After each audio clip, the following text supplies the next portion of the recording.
Bienvenidos a la entrevista de France 24. Durante los años 1996 y 2000, bajo el gobierno de Alberto Fujimori en Perú, se calcula que más de 300.000 mujeres fueron víctimas de esterilización forzada en el país, una política denunciada como crimen de lesa humanidad.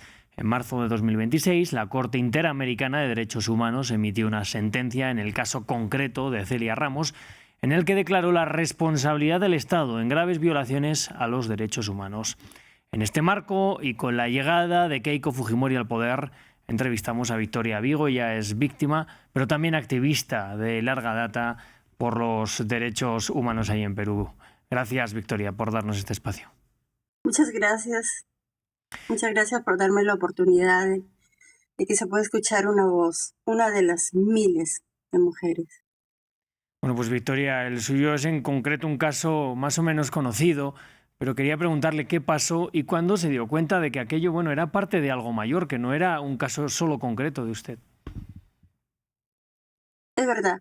Yo soy Victoria Vigo, soy sobreviviente de las esterilizaciones forzadas de la época de Alberto Fujimori. Soy una de las primeras mujeres donde nos dimos que denunció lo que estaba sucediendo en los años 90.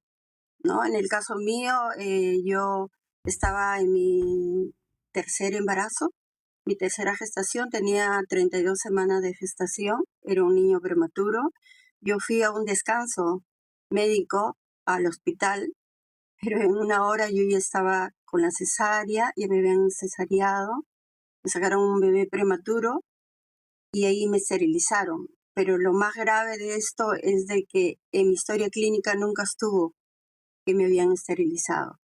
Yo me pude escuchar a los médicos después de la muerte, cuando me dieron la noticia de la muerte de mi hijo, porque era un bebé prematuro.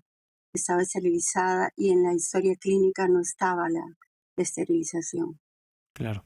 Bueno, muchos de estos casos se dieron especialmente en la ruralidad peruana. ¿Qué cree que buscaban con ello? Sí, muchísimo. La mayoría de los casos, el 90% era en las partes rurales, ¿no? La mayoría o en los barrios muy pobres que estaban en esos entonces, se llamaban pueblos jóvenes o en la zona igual de la ciudad. Yo siempre lo he dicho y lo voy a decir, fue una política de gobierno muy racista, ¿no? Para mí fue racista y de cierta manera, para mí fue uno de las, seguíamos en el colonialismo, ¿no? De quien ellos pueden decidir cuántos hijos uno puede tener, violándose nuestro derecho individual de cada una de nosotros, ¿no? Y desde entonces usted, bueno, desde hace muchos años vive en Canadá, es activista de larga data. ¿En qué momento decidió que también tenía que luchar, bueno, no solo por su caso, sino por el de todas las demás? Mire, yo en los años 90, el año 97, yo presenté una denuncia, pero en esos entonces era muy difícil. Estábamos en el gobierno de Fujimori. En el año 97 yo presenté una denuncia al doctor, porque él nunca me preguntó ni nada, presenté directamente una denuncia. Empecé un juicio en la época de Fujimori, el 97, 98, a la cual en esos entonces se me archiva y sale a luz por medio de unos estudios que estaban haciendo en la Universidad de Piura del Norte, lo que estaba sucediendo en el Perú con todas las mujeres. Entonces mi caso sale a luz por medio de estos alumnos, de esos profesores a la cual ponen mi historia y a la cual desde ese momento comienzo yo a levantar mi voz en los años 90. Entonces en el año 98, en febrero del 98, cuando nos enteramos, porque fuimos un grupo, no solamente yo, fuimos un grupo de mujeres y a la vez de doctores que estaban enjuiciando al gobierno de lo que estaba sucediendo con la plata de USAID, fuimos la subcomisión de Derechos Humanos del Congreso Americano de Diputados. Viajamos el año 98 para denunciar lo que estaba sucediendo en el Perú y cuántas mujeres nos habían esterilizado sin pedir nuestro consentimiento, ¿no? Entonces, mi activismo viene desde los años 90 en el gobierno de Fujimori. Ahí me di cuenta de que había muchas mujeres, lo que usted estaba diciendo al principio, ¿no? De las zonas rurales, que eran quechohablantes, ahuachincas, de diferentes lugares, donde ellas no podían levantar su voz, porque era difícil en esas épocas.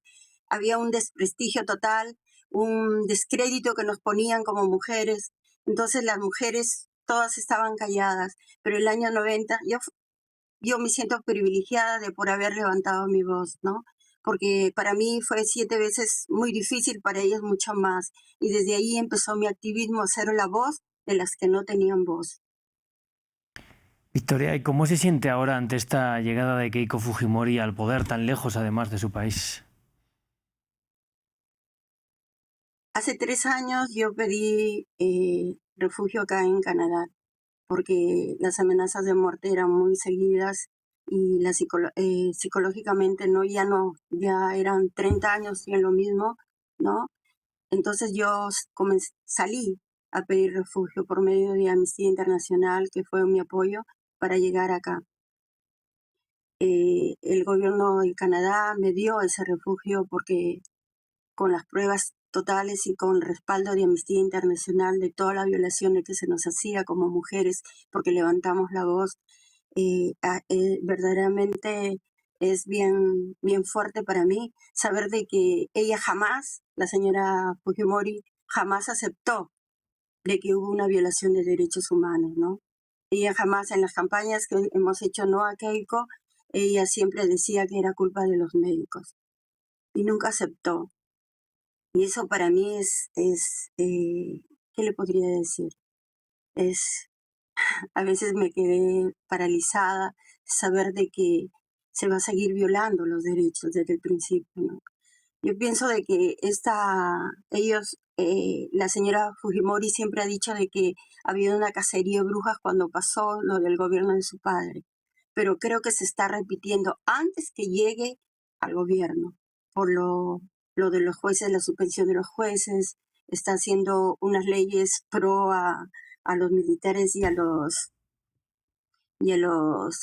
la policía, unas leyes que en realidad no deben haberse dado, porque es una violación tremenda, no va a haber libertad de expresión en muchas, en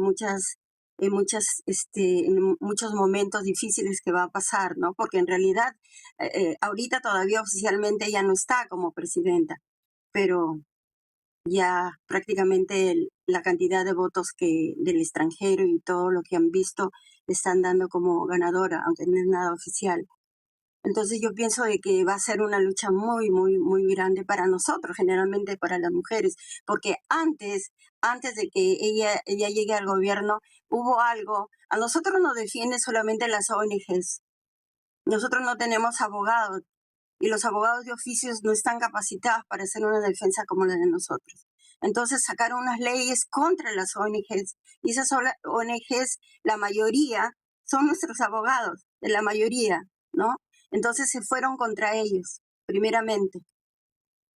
Entonces nos damos cuenta que antes de llegar al gobierno ya estaban trabajando para que nuestros casos no llegaran a un juicio, porque solamente ya llegaba a la fiscalía, nunca llegó a ser juzgado. Por eso cuando dicen se archivó muchas veces, se archivó en la fiscalía, investigación, pero nunca llegó a un juicio para nosotros demostrar lo que había sucedido. Claro. ¿No? Porque nosotros somos la voz viviente de cada caso. Cada uno de los casos de nosotros es diferente, cada situación, ¿no? Entonces, es preocupante, verdaderamente, es muy preocupante, porque ella en ningún momento ha hablado de que tiene que llevar a una investigación el caso de nosotros. Sí. Victoria, como nos comenta, bueno, esta llegada de Keiko viene en un contexto en el que en 2022 se dio esta amnistía que ha sido criticada por organizaciones internacionales. Viene también después de que durante muchos años el Estado peruano no haya reconocido los crímenes o los haya al menos, bueno, vamos a decir relativizado. ¿Cómo ha influenciado todo esto en su relación personal con su propio país? ¿Qué le podría decir? ¿Quién quiere salir de su país? ¿Quién quiere abandonar su país? Yo durante 30 años hemos estado en la lucha en pie. Yo tengo a mi familia allá y para mí es difícil. Estoy en un país donde verdaderamente me han recogido con mucha amabilidad y tengo de verdad agradecida a ese país porque el respeto que me han tenido y me han tenido desde el principio. me han dado esa acogida, pero uno quiere estar en su país, uno quiere seguir luchando, uno quiere levantar su voz y ver que nuestra gente se está dividiendo, se está quebrantando en nuestro país. Y verdaderamente es muy triste ver de que los del norte y los del sur, una división totalmente, se está quebrantando. La verdad que a veces, como creyente, porque yo soy una mujer que cree, uno tiene la esperanza que esta señora tenga la sabiduría de gobernar y que se pueda unir. Justo estaba leyendo la historia de Mandela, ¿no? Es algo que siempre me ha inspirado a mí. Un hombre que dejó una historia. Ojalá que ella pueda leer esa historia de Mandela, de verdad. Ojalá que ella pueda leer la historia que como él tuvo que pasar por alto muchas cosas de lo que le sucedieron para que su pueblo se una, para que su país haya unidad. Y eso es lo que queremos, eso es lo que yo pienso y quiero creer. Tengo esperanza que estos 5 años lo haga de la unión, que eso sea más que todo, que pueda construir un país unido. Pero si va a querer construir un país unido, ¿no? A la reconciliación, tiene que llegar primero a ver todas las violaciones de derechos humanos que nos han hecho a nosotros como mujeres. Somos más de 300.000, es el segundo país o la segunda violación de derechos humanos tremendo después de la Segunda Guerra Mundial. Somos nosotros. Y nunca se nos ha dado la cara, al contrario, nos han atacado. Victoria, por desgracia, nos quedamos sin tiempo, pero le quiero agradecer que haya dado su testimonio, que nos haya dado este espacio también y nos quedamos con este mensaje final. Oh, muchísimas gracias, de verdad. Solamente lo único que quiero es de que se levante la voz, ¿no?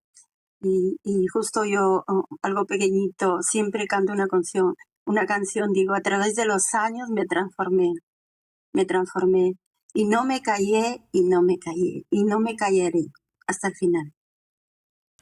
Pues Victoria Vigo, esperemos que algún día encuentre la justicia también que está buscando. Gracias. Muchas gracias. Gracias a ustedes.